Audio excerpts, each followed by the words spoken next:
ما ده ابنك ودي بنتك، مش حد غريب يعني. بقول لك يا حماتي حضرت لك الشنطه، خدي اهي. بس دي مش شنطتي يا بنتي. لا هي التانية اصلها غاليه وكبيره عليكي، يعني هما هدمتين حلوه دي، خديها انا عايزه حلوه. اقول لك حاجه يا غاده. نعم خير. بكره ربنا يديك عيال، وزي ما انت بتعملي هتلاقي. يا عامل مين يعمل لك يا والله بنتي؟ العظيم يا افتح بنت، حلقه في ودنك. وانا كنت عملت لك ايه يعني يا حماتي؟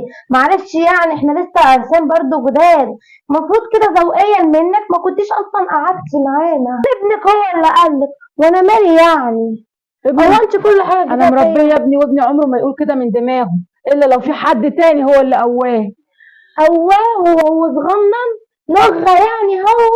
لا حول الله يا ربي. هو كده كل حاجه لازم تلزقيها لمرات ابنك، ما هو انا الحيطه الواطيه بتاعتكم.